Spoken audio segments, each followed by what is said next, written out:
दिनको दैनिक अद्यावधिक विवरण लिएर स्वास्थ्य तथा जनसङ्ख्या मन्त्रालयको तर्फबाट उपस्थित छु। आज जेठ 19 गते मैले पहिलो अपडेट प्रयोगशालाको परीक्षणबाट गराउन चाहन्छु। हालसम्म पीसीआर विधिबाट गरिएका परीक्षणहरूको जम्मा संख्या 71,903 पुगेको छ। त्यसैगरी आरडीटी विधिबाट गरिएका परीक्षणहरूको संख्या 1,13,757 पुगेको छ। गत 24 घण्टामा पीसीआरबाट गरिएका परीक्षणहरू 2,310 वटा भएका छन् भने आरडीटी विधिबाट गरिएका परीक्षणहरू 2,648 वटा रहेका छन्।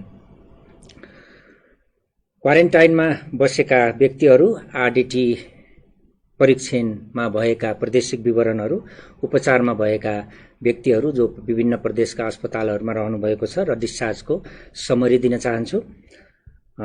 सो विवरण अनुसार प्रदेश नम्बर 1 मा आरडीटी को परीक्षण संख्या हालसम्म 12,346 पुगेको छ।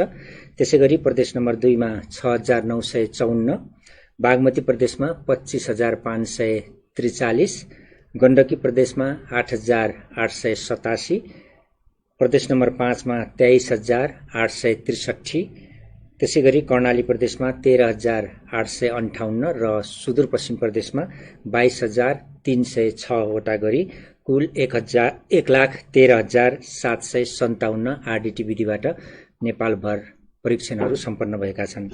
क्वारेन्टाइनमा रहेका व्यक्तिहरूको प्रादेशिक विवरण दिन चाहन्छु। प्रदेश नम्बर 1 मा 3,977, प्रदेश नम्बर 2 मा 21,932, त्यसैगरी बागमती प्रदेशमा 2,654, गण्डकी प्रदेशमा 3,937, प्रदेश नम्बर 5 मा 38,230, कर्णाली प्रदेशमा 22,474 र सुदूरपश्चिम प्रदेशमा 40,771 जना गरी कुल 1,33,975 जना व्यक्तिहरू हाल क्वारेन्टाइनमा रहनुभएको छ।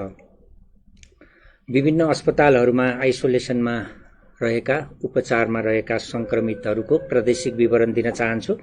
प्रदेश नम्बर 1 मा 138 जना, प्रदेश नम्बर 2 मा 589 जना, त्यसैगरी बागमती प्रदेशमा 15 जना, गण्डकी प्रदेशमा 23 जना, प्रदेश नम्बर 5 मा 570 जना, कर्णाली प्रदेशमा 197 जना र सुदूरपश्चिम प्रदेशमा 37 जना गरी कुल 1,569 जना संक्रमित व्यक्तिहरू विभिन्न अस्पतालमा आइसोलेसनमा रहनुभएको छ। डिस्चार्ज भएका व्यक्तिहरू हालसम्मको संख्या 221 छ, जस अनुरूप प्रदेश नम्बर 1 बाट 30 जना, प्रदेश नम्बर 2 बाट 104 जना, बागमती प्रदेशबाट 29 जना, गण्डकी प्रदेशबाट 3 जना, प्रदेश नम्बर 5 बाट 48 जना र सुदूरपश्चिमबाट 7 जना गरी कुल 221 जना हालसम्म डिस्चार्ज भएर घर फर्किनु भएको छ। पछिल्लो विवरण अनुसार थप 1 जना डिस्चार्ज हुनुभएको छ डडेलधुरा अस्पतालबाट। उहाँ डडेलधुराका 28 वर्षीय पुरुष हुनुहुन्छ। 10औं दिनमा अस्पतालबाट डिस्चार्ज हुनुभएको हो। 221 जना डिस्चार्ज हुने व्यक्तिहरूमध्ये 173 जना पुरुषहरू र 48 जना महिलाहरू रहनुभएको छ। कल सेन्टरको अपडेट गराउन चाहन्छु। हाम्रो 2 वटा निशुल्क कल सेन्टरहरू छन्, 1133 र 1115, जसमा गत 24 घण्टामा 1090 वटा कलहरू हामीलाई प्राप्त भएका छन्। यी सबै कलहरूको हाम्रा स्वास्थ्यकर्मीहरूले सम्बोधन गर्नुभएको छ। हामीसँग यहाँहरू जोडिने 2 वटा वेबसाइटका मार्फत यहाँहरू जोडिन सक्नुहुन्छ। हाम्रो विशेष वेब पेज छ covid19.mohb.gov.np र मोबाइल एप्लिकेसन छ हाम्रो स्वास्थ्य। यो 2 वटा एप्लिकेसनहरूमा आफ्नो स्व मूल्याङ्कन फारम भर्ने गत 24 घण्टामा व्यक्तिहरू 465 जना हुनुहुन्छ। उहाँहरूमध्ये 3 जना रेड जोनमा यानि कि सम्भावित संक्रमितको जोनमा रहनुभएको छ। उहाँहरू काठमाडौँ, पर्सा र सिराका हुनुहुन्छ। यसरी हालसम्म 60,323 जनाले फारम भर्नुभएको छ भने 473 जना रेड जोनमा परेको कुल संख्या रहेको छ। संक्रमित व्यक्तिहरूको विवरण दिन चाहन्छु। पछिल्लो अपडेट अनुसार नयाँ संक्रमित व्यक्तिहरूको संख्या थप भएको 226 रहेको छ, जसमध्ये 213 जना पुरुष र 13 जना महिलाहरू हुनुहुन्छ। उहाँहरूमध्ये प्रदेशको जनस्वास्थ्य प्रयोगशाला विराटनगरमा 2 जना, झापा बाह्रदेशीका 32 र 46 वर्षीय पुरुष हुनुहुन्छ। त्यसै गरी पोखराको प्रयोगशालामा प्रादेशिक प्रयोगशालामा गरिएको परीक्षणमा नवलपरासी पूर्व कावासोतीका 2 जना 22 र 36 वर्षीय पुरुष, त्यसै गरी नवलपरासी पूर्वकै बिना त्रिवेणीका 1 जना 14 वर्षीय बालक हुनुहुन्छ। त्यसै गरी कर्णाली स्वास्थ्य विज्ञान प्रतिष्ठानमा गरिएको परीक्षणमा 43 जनाको पोजिटिभ आएको छ। उहाँहरू दैलेख जिल्ला नारायण नगरपालिकाका 9 जना 17 देखि 35 वर्ष उमेरका पुरुषहरू हुनुहुन्छ। त्यस्तै गरी दैलेखकै सिमाडाका 2 जना 24 र 29 वर्षीय पुरुष हुनुहुन्छ। त्यसै गरी दैलेखकै देवाकाँडाका 3 जना 18 देखि 38 वर्षीय पुरुष हुनुहुन्छ।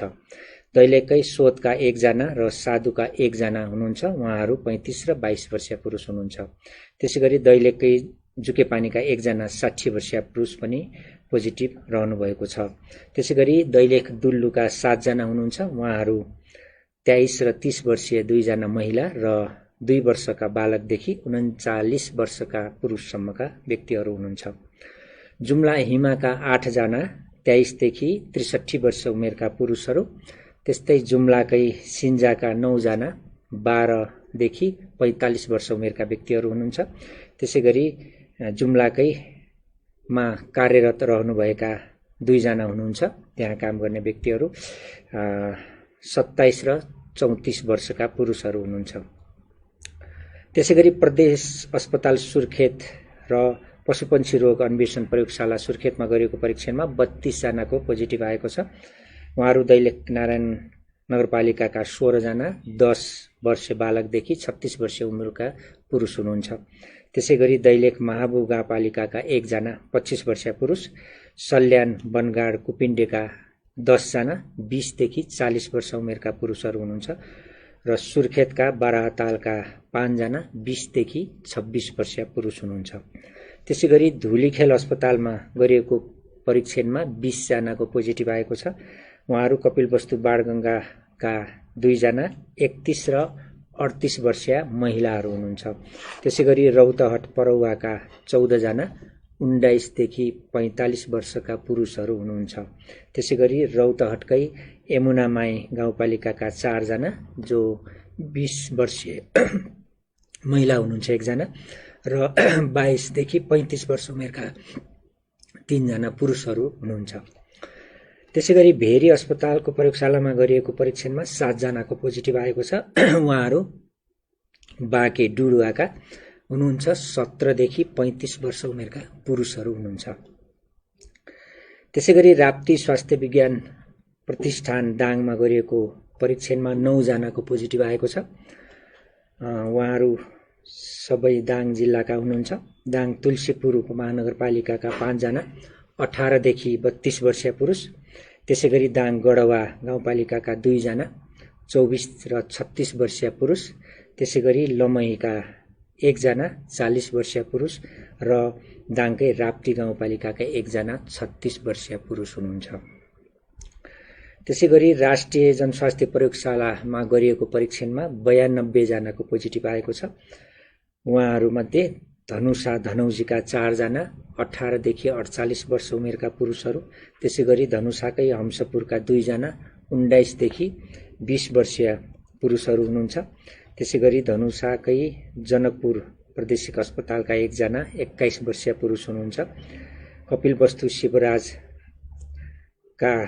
क्वारेन्टाइनमा रहेका 12 जना व्यक्तिहरूमा पनि पोजिटिभ देखिएको छ। उहाँहरू 19 देखि 55 वर्ष उमेरका पुरुषहरू हुनुहुन्छ।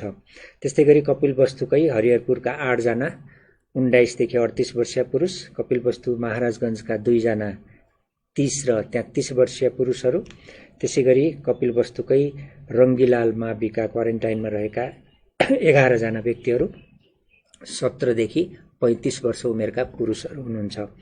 त्यसै गरी कपिलवस्तुकै चन्द्रौटाको राष्ट्रिय माध्यमिक विद्यालय क्वारेन्टाइनमा रहेका 3 जना 42 देखि 48 वर्षीय पुरुष र कपिलवस्तुकै रघु सामुदायिक स्कुलको क्वारेन्टाइनमा रहेका 2 जना 27 र 46 वर्षीय पुरुष हुनुहुन्छ। त्यसै गरी महोत्तरी लाहोरपट्टिका क्वारेन्टाइनमा रहेका 2 जना हुनुहुन्छ जो 18 वर्षका पुरुषहरू हुनुहुन्छ। त्यसैगरी मकवानपुरका 1 जना 61 वर्षीय पुरुष, सर्लाहीका जनता मावि क्वारेन्टाइनमा रहेका 5 जना 9 वर्षीय बालिका सहित 27 वर्षीय सबै वर्ष उमेरसम्मका 5 जना सबै महिला हुनुहुन्छ। त्यसैगरी सर्लाही जनता माविका क्वारेन्टाइनमा रहेका 33 जना 11 वर्षकादेखि बालकदेखि लिएर 75 वर्ष उमेरसम्मका पुरुषहरू हुनुहुन्छ। त्यसैगरी सिराका 5 जना क्वारेन्टाइनमा रहेका सूर्यनारायण सत्यनारायण मौरबैता क्वारेन्टाइनमा 5 जना 18 देखि 60 वर्ष उमेरका हुनुहुन्छ र उदयपुरको हाल जनकपुर प्रादेशिक अस्पतालमा रहनुभएका 1 जना 31 वर्षीय पुरुष पनि पोजिटिभ देखिनु भएको छ। अन्तिममा सेती अस्पतालको धनगढीमा गरिएको प्रयोगशालाको परीक्षणमा 18 जनाको पोजिटिभ आएको छ। अछामका 1 वर्षका बालक, कैलालीका 14 जना 2 देखि 28 वर्ष उमेरका व्यक्तिहरू, उहाँहरू 2 वर्षीय बालकदेखि 28 वर्ष उमेरका गरेर 3 जना महिला हुनुहुन्छ। त्यसैगरी 5 वर्षका बालकदेखि 27 वर्ष उमेरका पुरुषहरू हुनुहुन्छ। कुल संख्या कैलालीको 14 रहेको छ। त्यसैगरी बैतडीका 1 जना 34 वर्षीय पुरुष, डोटीका 1 जना 25 वर्षीय पुरुष र कञ्चनपुरका 1 जना 11 महिने बालकमा पनि पोजिटिभ देखिएको छ। यसरी आजसम्मको कुल संक्रमितको संख्या 1798 रहेको छ, जसमध्ये 1667 जना पुरुष र 131 जना महिला रहनु भएको छ। आज मात्रै पछिल्लो तथ्याङ्क अनुसार 226 जना नयाँ संक्रमितको पहिचान भएको छ। त्यसैगरी अब प्रदेश यो संक्रमणको संख्या बढेसँगै जिल्ला पनि थपिएको छ। आज एउटा जिल्ला थप डोटी थपिएको छ। यसरी कुल संक्रमित हुने जिल्लाहरूको संख्या 59 पुगेको छ, जसमध्ये हालसम्मका संक्रमितहरूको विवरण प्रादेशिक यस प्रकार छ। प्रदेश नम्बर 1 का 9 जिल्लामा 168 जना, प्रदेश नम्बर 2 का सबै 8 जिल्लामा 694 जना, बागमती प्रदेशका 12 जिल्लामा 46 जना, गण्डकी प्रदेशको 6 जिल्लामा 26 जना, प्रदेश नम्बर 5 का 10 जिल्लामा 621 जना, कर्णाली प्रदेशका 5 जिल्लामा 198 जना र सुदूरपश्चिम प्रदेशका सबै 9 वटा जिल्लामा डोटी आज थप भएसँगै 45 जना गरेर कुल 1798 जना हालसम्मको कुल संक्रमित संख्या रहेको छ। हिजो विभिन्न अपडेट दिने क्रममा काठमाडौँको निजी अस्पतालमा मृत्यु भएका व्यक्ति र डडेलधुराका 6 वर्षीय बालकको मृत्यु भएको सम्बन्धमा दुवैको टेस्ट चाहिँ नेगेटिभ आएको छ। हाल संक्रमणको फैलावट भइरहेको, संक्रमितको संख्या दिन प्रतिदिन बढिरहेको अवस्था छ। विभिन्न क्वारेन्टाइनमा को पनि व्यवस्था भइरहेको छ। क्वारेन्टाइनहरू थप पनि भइरहेका छन्। भएका क्वारेन्टाइनहरूको मापदण्ड अनुसार विकास गर्ने, मापदण्ड अनुसार राख्ने काम पनि भइरहेको छ र धेरैजसो क्वारेन्टाइनहरूमा कोचाकोच राखिएको खबरहरू पनि हामीले पढिरहेका छौँ। यसको गुणस्तरमा हामीले ध्यान दिनुपर्ने हुन्छ। यो सन्दर्भमा हामीले चाहिँ व्यवस्थापन गरेको कुरा, ओभरअल व्यवस्थापन, समग्रमा व्यवस्थापन गर्ने कुरा स्थानीय तहको रहने मन्त्रालयबाट जानकारी गराउन चाहन्छु। स्थानीय तहले प्रादेशिक सरकारको समन्वयमा यो काम गर्नुपर्ने हुन्छ। खानापिनादेखि लिएर सबैको व्यवस्थापन, सरसफाई लगायतका शौचालयका त्यहाँ रहने कुराहरूमा, त्यसैगरी सेक्युरिटीको व्यवस्थापन, सुरक्षाको, सेफ्टीको कुरा चाहिँ स्थानीय प्रशासन र सुरक्षा निकाय, स्थानीय तहमा रहेका सुरक्षा निकायबाट गर्नुपर्ने हुन्छ र स्वास्थ्यको दृष्टिकोणले स्वास्थ्य मन्त्रालयको तर्फबाट मापदण्डहरू बनाइएको छ। त्यो मापदण्ड अनुसार भए नभएको चेकलिस्टहरू यहाँहरूले बनाउनुहोस्, चेकलिस्टहरू डेभलप गर्नुहोस्। त्यो चेकलिस्ट अनुसार जे मापदण्डमा लेखिएको छ त्यो कुरा भएको छ कि छैन भनेर यहाँहरूले नियमन गर्नुहोस् र त्यो पूरा गर्न कोसिस गर्नुहोस्। यदि त्यस्तो कुरामा केही कमी छ, केही ग्याप छ, केही गर्नुपर्ने भएमा सम्बन्धित प्रदेशको सामाजिक विकास मन्त्रालय र स्वास्थ्य तथा जनसङ्ख्या मन्त्रालयमा पत्राचार गर्न सक्नुहुन्छ। हामीले त्यो सहजीकरण गर्नेछौँ मन्त्रालयको तर्फबाट भन्न चाहन्छु। त्यसैगरी संक्रमितहरूको संख्या बढेसँगै अब हामीले संक्रमित र बिरामी भनेर छुट्याउनु पनि पर्ने हुन्छ। संक्रमितहरू जो लक्षणहरू छैन जसमा उहाँहरू विभिन्न आइसोलेसनमा रहने, जस्तै मापदण्ड पुगेका क्वारेन्टाइनहरूलाई अपग्रेड गरेर आइसोलेसनहरू कक्षहरू बनाउन सकिन्छ, त्यो सोचमा हामी छौँ। त्यसैगरी नयाँ आइसोलेसन कक्षहरू बनाउने सोचमा हामी छौँ। भएका स्ट्रक्चरहरूलाई, भएका पूर्वाधारहरूलाई आइसोलेसनमा विकास गर्ने सोचमा हामी छौँ।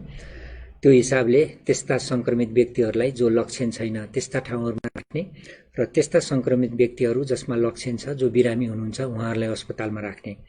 यदि त्यस्ता क्वारेन्टाइन वा आइसोलेसनको अपुग भएमा संक्रमित व्यक्तिहरू पनि जो स्वस्थ हुनुहुन्छ, अरू हिसाबले पोजिटिभ आएको बाहेक जसमा लक्षण छैन त्यस्ता व्यक्तिहरू घरमै बस्नुपर्ने स्थिति पनि आउन सक्छ। हामीले त्यो भन्दै पनि आएका छौँ। त्यो हिसाबले संक्रमित र बिरामीलाई छुट्याएर व्यवस्थापन गर्ने स्थिति आउन सक्छ भनेर मन्त्रालय भन्न चाहन्छ। त्यसैगरी अब गर्मीको समय छ, गर्मीयाम बढेसँगै लामखुट्टेको बिगबिगी रहने, लामखुट्टेबाट सर्ने रोगहरू, डेङ्गी, मलेरिया लगायतका रोगहरू आउन सक्ने सम्भावना रहन्छ। त्यो हिसाबमा केही संक्रमित व्यक्तिहरूलाई डेङ्गी भएको खबर पनि हामीले पाएका छौँ र नेपालभरमा डेङ्गी केसहरू पनि बढिरहेको छ। यो विषयमा यसको कस्तो स्थिति छ र हामीले के गर्नुपर्छ र महाशाखाले के काम गर्दैछ भन्ने विषयमा सम्बन्धित महाशाखा यानि कि इपिडेमियोलोजी तथा रोग नियन्त्रण महाशाखाका प्रमुख डाक्टर वासुदेव पाण्डेलाई यहाँ निम्ताएका छौँ। म डाक्टर साहबलाई यो फ्लोर दिँदै आजको अपडेट यहीँ अन्त्य गर्छु।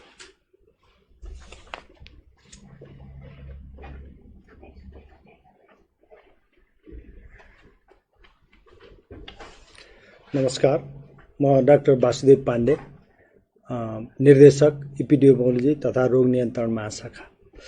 हाम्रो स्वास्थ्य मन्त्रालय, स्वास्थ्य तथा जनसङ्ख्या मन्त्रालयका प्रवक्ताज्यूले भनिसक्नु भएको छ, नेपालमा कोभिड-19 को संक्रमणको सङ्ख्या बढिरहेको छ र यस अवसरमा यो अवस्थामा कोभिड-19 देखि बाहेक अरू खालका रोगहरू पनि नेपालमा बढ्न सक्ने सम्भावना छ। अहिले नेपालमा वर्षाकाल सुरु भइसकेको छ। यो अवस्थामा क्वारेन्टाइनमा तथा घरमा बस्दा अथवा कामकाजको सिलसिलामा बाहिर जाँदा कोभिड बाहेक अरू खालका रोगहरू, सरुवा तथा ट्रपिकल रोगहरू हुन सक्ने अवस्था छ। यसमा मुख्य गरेर डेङ्गे, मलेरिया तथा सर्पदंश, झाडा पखाला आदि लगायतका रोगहरू हुन सक्ने अवस्था छ। खास गरेर नेपालमा गएको वर्ष महामारीको रूपमा फैलिएको डेङ्गे रोग एउटा लामखुट्टेबाट सर्ने जोखिमको अवस्था बढेको छ। नेपालमा पहिलो पटक यो रोगको कुरा गर्दा 16 वर्ष पहिले 2004 सालमा डेङ्गे रोग देखा परेको हो भने हरेक वर्ष विभिन्न ठाउँमा डेङ्गेको एउटा प्रकोपको रूपमा देखिएको छ भने 2-3 वर्षको अन्तरालमा यो रोगले एउटा महामारीको रूपै लिएको छ। यो रोगको बिरामीहरू सामान्यतः वैशाखदेखि मङ्सिर महिनासम्म देखिने गरेका छन्। गत वर्षमा नेपालमा 68 जिल्लामा लगभग 16,000 व्यक्तिहरूमा को हाराहारीमा डेङ्गेको रोगको रिपोर्ट रोग नियन्त्रण महाशाखामा भएको छ, जसमध्ये 6 जना व्यक्तिहरूको मृत्यु पनि भएको छ। अब यो वर्ष पनि विभिन्न जिल्लामा पौषदेखि आजसम्म 82 जनामा डेङ्गे देखा परेको छ र 26 जिल्लाहरू एफेक्टेड भएका छन्। त्यसमध्ये सबभन्दा धेरै रूपन्देही जिल्लामा 35 र म्याग्दी जिल्लामा 12 जना छन् भने मकवानपुर, गोरखा र तनहुँ जिल्लामा 1-1 जना व्यक्तिहरू को संक्रमण भएको छ। त्यस्तै कास्कीमा 10 जना, काठमाडौँमा 7 जना, नवलपरासीमा 1 जना, बागलुङमा 2 जना, ललितपुरमा 4 जना, सुनसरीमा 4 जना, पाल्पामा 1 जना, नवलपरासी पश्चिममा 1 जना, मोरङमा 3 जना, कपिलवस्तुमा 3 जना, तेह्रथुममा 2 जना, बाँकेमा 1 जना, डडेलधुरा 1 जना, दाङमा 1 जना, झापा, उदयपुरमा 1-1 जना, नुवाकोटमा 2 जना, कैलाली, धनकुटामा 2-2 जना, रामेछाप र धादिङमा 1 र 2 जना गरेर अहिले 82 जनामा यो रोग संक्रमण भएको अवस्था छ। विश्वमा पनि यो रोगको संक्रमण बढिरहेको अवस्था छ। लगभग विश्वको आधा जनसङ्ख्या रोगको जोखिममा रहेको छ। धेरै जनामा यो रोगको लक्षणहरूमा मध्यम खालको भए तापनि केही व्यक्तिहरूमा कडा खालको लक्षण देखिन सक्छ र समयमै निदान नभएमा मृत्यु समेत हुन सक्ने अवस्था छ। डेङ्गे रोग एडिस इजिप्टाई जातको एउटा लामखुट्टे टोकाइबाट लाग्ने गर्दछ। यो लामखुट्टे अलि ठुलो आकारको छिर्केमिर्के रङको हुने गर्दछ। यो लामखुट्टेको सहरी तथा सहरमुख ठाउँमा बढी पाइने गर्दछ। डेङ्गे ज्वरो छोटो समयमा सङ्क्रमित हुने यो भाइरल रोग हो। यसका लक्षणहरूमा 81 3 देखि 5 दिनसम्म ज्वरो आउने, साह्रै बेसरी टाउको दुख्ने, मांसपेशी तथा जोर्निएर दुख्ने, आँखाको गेडी दुख्ने, अरुचि हुने, पेट तथा आन्द्रामा गडबडी हुने र डाबरहरू आउने गर्दछ। केही बिरामीहरूमा सुरुमा शरीरमा बिबिरा जस्तो आउँछ, त्यस्तै शरीरमा डाबरहरू पनि देखिन्छ। ज्वरो आइरहेको अवस्थामा नाक तथा गिजाबाट रक्तस्राव हुने र छाला मुनि पनि रक्तस्राव हुने हुन्छ। तर डेङ्गे हेमोरेजिक फिभर जुन एउटा गम्भीर खालको रोग हो, यो भएको अवस्थामा मृत्यु पनि हुन सक्दछ र यसको सङ्ख्या भने राम्रोसँग उपचार भएको खण्डमा न्यून हुन्छ। यस्ता बिरामीहरूको विशेष हेरचाहको लागि अस्पतालमा भर्ना गर्नुपर्दछ। चिकित्सकको सल्लाह बिना कुनै पनि औषधि सेवन गर्नु हुँदैन। विशेष गरेर आइबुप्रोफेन, एस्पिरिन जस्ता औषधिको प्रयोग गर्नु हुँदैन। यसबाट बच्ने उपायहरू, खास गरेर यो रोग बच्नको लागि समुदायको महत्त्वपूर्ण भूमिका हुन्छ। जस्तै यो डेङ्गे लामखुट्टेको टोकाइबाट मानिसमा सर्ने भएकोले यसको टोकाइबाट बच्न पुरा शरीर ढाकिने कपडा लगाउनु पर्दछ। डेङ्गे सार्ने एडिस इजिप्टाई लामखुट्टे मानिसको बस्ती वरिपरि प्राकृतिक वा कृत्रिम रूपमा जमेको पानीमा, जस्तै टावर मर्मत गर्न राखेको वा फ्याँकेको बाटा, बाल्टिन, फुल राख्ने गमला, खाल्डा खुल्डी, एयर कन्डिसनर, लोटा, खुल्ला बोतलहरू, थोरैभन्दा थोरै पानी जम्ने बिर्को भएका भाँडाहरू, पानी जम्मा भएका खुल्ला ट्याङ्कीमा फुल पारी वृद्धि विकास हुने भएकोले तत्कालै लामखुट्टेको वासस्थान खोज तथा लार्वा नष्ट गर्ने कार्यक्रम सञ्चालन गर्नु पर्दछ। थोरै पानी जम्ने ठाउँमा पनि पानी जम्न नदिई समय समयमा सफा गर्नु पर्दछ। दिउँसो सुत्दा पनि झुलको प्रयोग गर्नु पर्दछ। यो डेङ्गु ज्वरो सँगमा लागेमा नजिकको स्वास्थ्य संस्थामा तुरुन्त सम्पर्क गर्नुपर्दछ।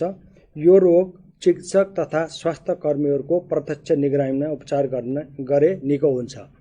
यो डेङ्गे ज्वरो पनि यो कोरोना जस्तै खालको एउटा भाइरसबाट हुने रोग हो।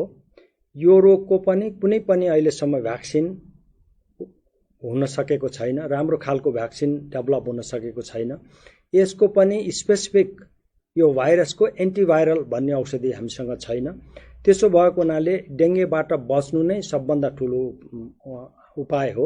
यसको लागि हामीले रोग नियन्त्रण महाशाखाबाट यो रोगको लागि हामीले प्रत्येक प्रदेशहरू र स्थानीय निकायहरूमा यसबाट बच्नको लागि र यसको जाँच पडताल गर्नको लागि डायग्नोस्टिक टेस्ट किटहरूको व्यवस्था भएको छ। त्यस्तै मलेरियाको लागि पनि डायग्नोस्टिक टेस्ट किटको व्यवस्था भएको छ। यसमा पनि प्रमुख रूपमा स्थानीय सरकारको अहम भूमिका भएको हुनाले यहाँ समुदायमा र स्थानीय सरकारहरू र अहिले क्वारेन्टाइनमा बस्ने बेलामा मलेरिया रोगहरू पनि अहिले 15 जनामा हामीले पत्ता लगाइसकेको अवस्था हो र यसलाई विशेष ध्यान दिएर अबका दिनहरूमा हामी सचेत भयौँ भने यो डेङ्गे रोगबाट पनि बच्न सकिन्छ। हस्, धन्यवाद।